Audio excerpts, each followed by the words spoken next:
इस आदमी की बात सुनकर तो लगता है कि 604 में रहने वाली अनामिका को पकड़ना इतना आसान नहीं होगा। मुझे चौकन्ना रहना होगा। प्रशांत ये सोचते हुए बिल्डिंग के अंदर जाने लगा। उसने लिफ्ट का इस्तेमाल ना करते हुए सीढ़ियों से ऊपर जाना ठीक समझा। बिल्डिंग की हालत और बिजली की सप्लाई को देखकर यह बेहतर होगा कि मैं लिफ्ट का इस्तेमाल ना करूं।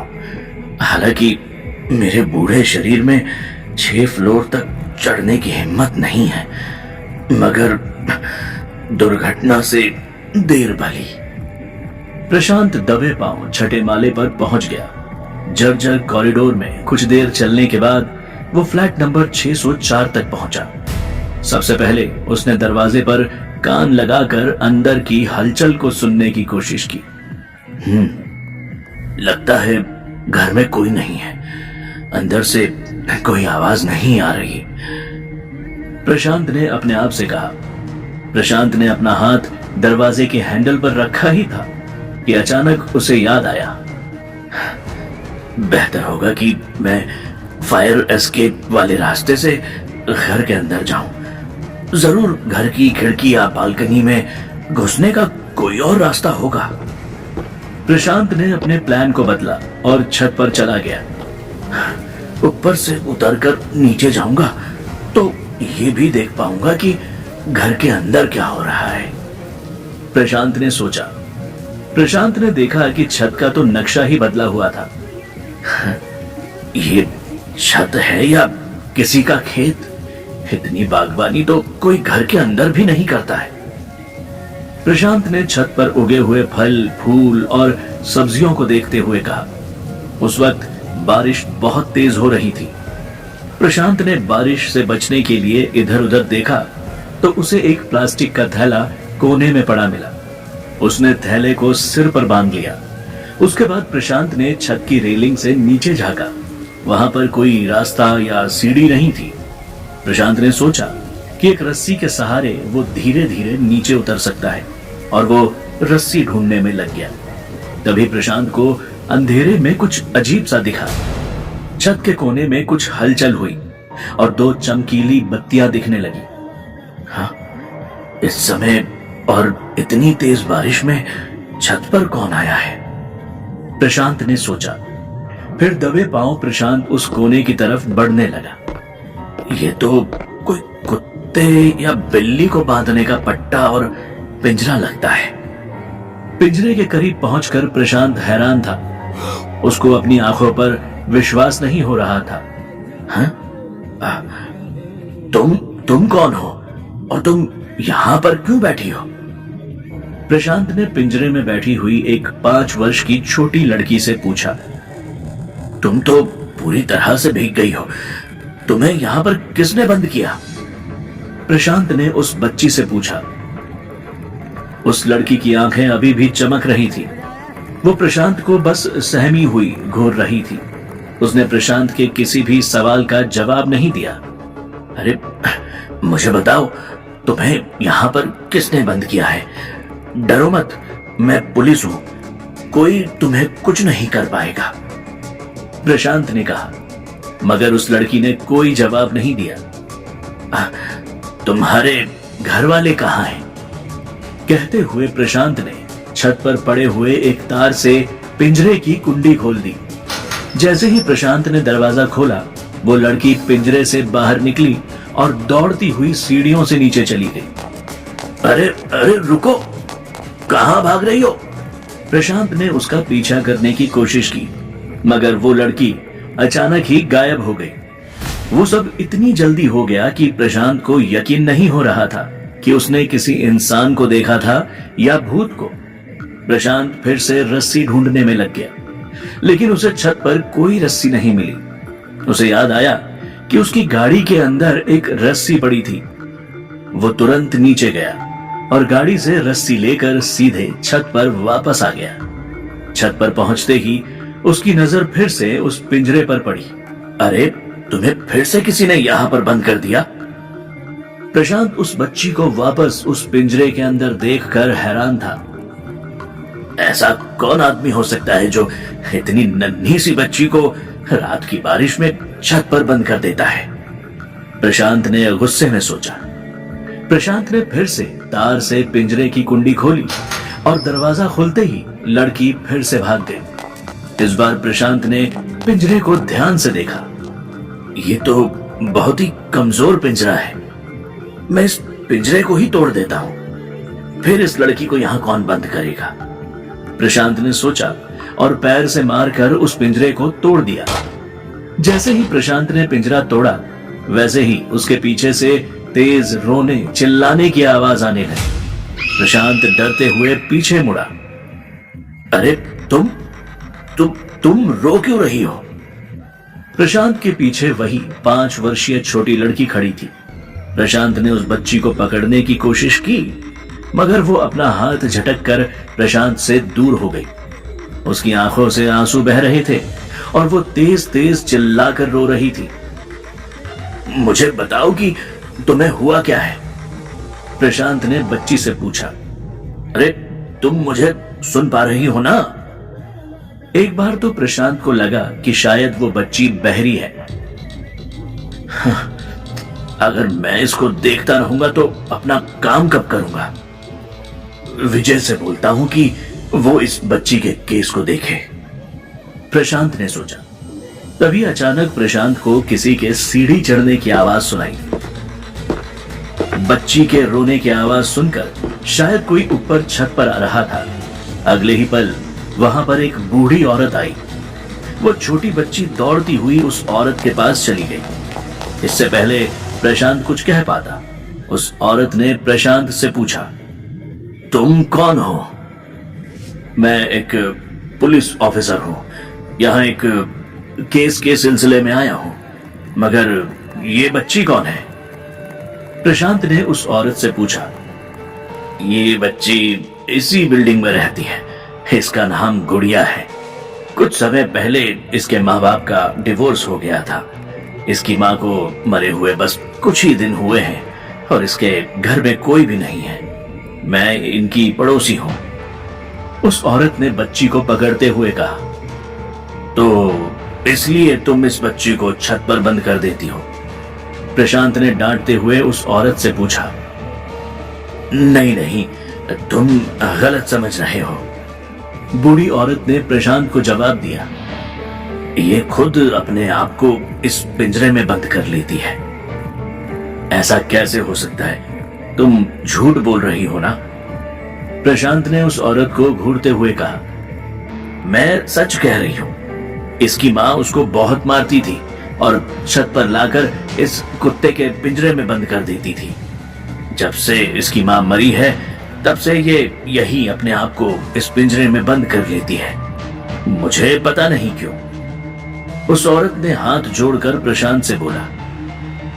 तो ये बात है, ये अपनी माँ का इंतजार कर रही है। इसको लगता है कि माँ आकर पिंजरा खोलेगी, प्रशांत ने कहा।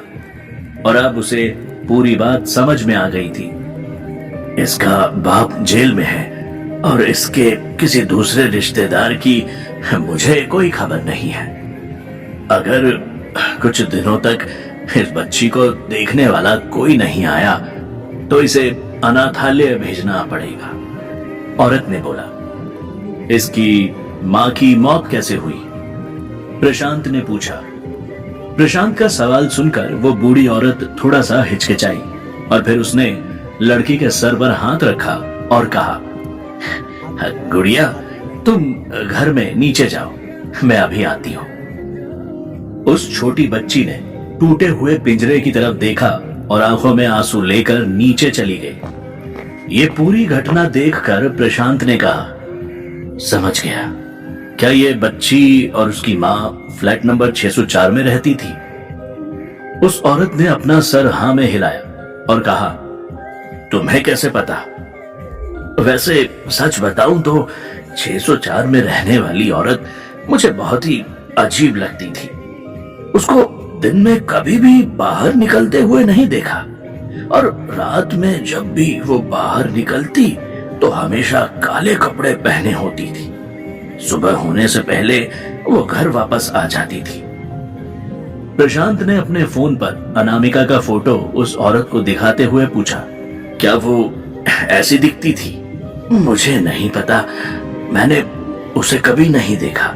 वैसे सच बताऊं तो मेरा घर उसके घर के ठीक नीचे है। मैं फ्लैट नंबर 504 में रहती हूँ। मुझे सिर्फ उसके दरवाजे के खुलने और बंद होने के शोर से समझ आता था कि वो बाहर जा रही है। गुड़िया की माँ ने अचानक ही आत्महत्या कर ली थी, लेकिन वो बहुत ही विचित्र घटना थी। औरत ने प्रशांत को पूरी बात बताई। कैसी विचित्र घटना? प्रशांत ने पूछा। गुड़िया और उसकी माँ के घर मैं अक्सर जाती थी। गुड़िया की देखरेख करने के लिए उसकी माँ मेरी मदद लेती थी। वारदात वाली रात को गुड़िया के घर से बहुत शोर आ रहा था। मेरे पास उनके घर की एक एक्स्ट्रा चाबी थी। मैं ऊपर गुड़िया के घर में गई। वहां मैंने देखा कि गुड़िया एक कोने में बैठी रो रही थी। उसको इतना तेज रोते हुए मैंने पहले कभी नहीं देखा था। मैंने गुड़िया को पकड़ा और पूछा, क्या हो गया, क्यों रो रही हो? गुड़िया ने जो मुझसे कहा वो सुनकर मुझे विश्वास नहीं हुआ। ऐसा क्या बताया गुड़िया ने? प्रशांत ने पूछा। उस बूढ़ी औरत ने गहरी सांस ली और कहा, गुड़िया ने मुझसे कहा कि मां ने गले में फांसी लगाकर अपने आप को पंखे से लटका लिया है। उसकी बात सुनकर मैं बहुत डर गई। मैं दौड़ती हुई कमरे में गई तो मैंने देखा कि गुड़िया की मां आईने के सामने बैठकर मेकअप कर रही थी। मैंने उसको आवाज लगाई तो वो किचन में चली गई। फिर उसने गुड़िया के लिए खाना बनाया और अपना बैग उठाकर बाहर चली गई। तो तुम्हारे हिसाब से गुड़िया की मां उस समय मरी नहीं थी? फिर गुड़िया ने वैसा क्यों बोला? प्रशांत ने पूछा। वही तो मुझे समझ में नहीं आ रहा। मैंने गुड़िया को खाना खिलाने के बाद सुलाकर घर बंद कर दिया और अपने घर पर आ गई। मुझे पता था कि उसकी मां अगले दिन काम से वापस आ जाएगी, मगर उस रात को ऊपर वाले फ्लोर पर बहुत शोर हो रहा था। बार बार ऐसा लग रहा था कि 604 और गुड़िया के घर में कोई आ जा रहा था। दरवाजे बार बार खुल रहे थे और जूते की आवाज भी आ रही थी। मैंने किसी के हाई हील सैंडल की आवाज भी सुनी। मुझे लगा कि शायद गुड़िया की मां आज काम से जल्दी वापस आ गई थी। ये सब देखने के लिए क्या तुम ऊपर नहीं गई? प्रशांत ने औरत से पूछा। इतनी रात को मैंने जाना ठीक नहीं समझा, इसलिए मैं दूसरे दिन सुबह 10 बजे गुड़िया के घर गई। तब मैंने दरवाजा खोला तो गुड़िया फिर से कोने में बैठी रो रही थी। मैंने उससे पूछा, तुम इतनी तेज क्यों रो रही हो? तो पता है गुड़िया ने मुझसे क्या कहा? कहते हुए उस बूढ़ी औरत के चेहरे पर हैरानी छाई हुई थी। यही कि उसकी मां फांसी के फंदे से लटकी हुई थी, क्यों, है ना? प्रशांत ने सोचते हुए कहा। प्रशांत की बात सुनकर औरत को और भी ज्यादा अचरज हुआ। हाँ, बिल्कुल सही, गुड़िया ने मुझसे यही कहा था, मगर ये बात तुम्हें कैसे पता है? मेरे पिछले केस में भी गवाह ने ऐसा ही कुछ कहा था। खैर, तुम आगे बताओ क्या हुआ? प्रशांत ने औरत से बोला। मुझे लगा गुड़िया रात की तरह फिर से मजाक कर रही होगी। इस बार मैं गुड़िया की मां को देखने कमरे में गई तो वो वाकई में पंखे से लटकी हुई थी।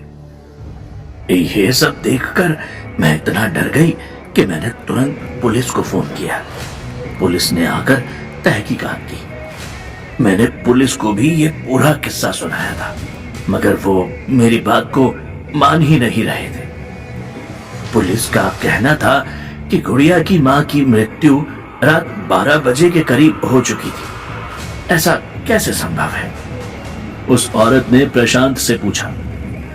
क्योंकि 12 बजे जब तुम रात में गुड़िया के घर गई थी, तब तुमने गुड़िया की माँ को जीवित पाया था। उसने तुम्हारे सामने ही मेकअप किया था और खाना बनाया था। क्यों, ठीक कह रहा हूं ना मैं? प्रशांत ने कहा। प्रशांत को उस स्कूल बस के ड्राइवर की बीवी तारा देवी का बयान याद आ गया। गुड़िया की माँ का बर्ताव और उस ड्राइवर का बर्ताव लगभग एक समान था। उनके मरने के एक दिन पहले तभी वो औरत बोली, मुझे लगता है कि तुम्हें 604 में जाकर देखना चाहिए कि ये विचित्र घटना कैसे हुई होगी। वैसे भी कुछ दिनों से शायद वहां पर कोई भी नहीं है, क्योंकि मैंने बहुत दिनों से वहां कोई आवाज नहीं सुनी। क्या कह रही हो? क्या सच में वहां कुछ दिनों से कोई नहीं है? प्रशांत ने पूछा। प्रशांत को यह खबर सुनकर निराशा हुई, क्योंकि वो अनामिका को पकड़ने के लिए आया था। मगर इसके साथ ही प्रशांत को थोड़ी राहत भी महसूस हुई। उस औरत से पूरी कहानी सुनकर उसे ऐसा लग रहा था कि अनामिका ऐसी औरत नहीं है जिसके साथ अकेला भिड़ा जा सके। मुझे गुड़िया से कुछ सवाल पूछने हैं, प्रशांत ने कहा और छठे फ्लोर पर जाने लगा। वो बूढ़ी औरत प्रशांत के साथ साथ चली गई। गुड़िया के घर का जब दरवाजा खुला तो प्रशांत और औरत ने देखा कि गुड़िया फिर से एक कोने में बैठी हुई थी। उसके चेहरे पर डर था और आंखों में आंसू। क्या हो गया गुड़िया? औरत ने पूछा। दादाजी को बताओ कि तुमने क्या देखा। अपने आप को दादाजी की उपाधि सुनकर प्रशांत हड़बड़ा गया। फिर उसे अपना बुढ़ापा याद आ गया। गुड़िया ने अपने आंसुओं को पोंछा और रोती हुई आवाज में प्रशांत से बोली, माँ अभी घर में आई थी। गुड़िया की बात सुनकर प्रशांत और वो औरत एक दूसरे का चेहरा अचरज से देखने लगे। क्या कह रही थी गुड़िया? क्या उसकी माँ सच में वापस अपने घर में आई थी? क्या वो अनामिका ही थी या कोई और? जानने के लिए सुनिए इस कहानी का अगला एपिसोड सिर्फ पॉकेट FM ऐप पर।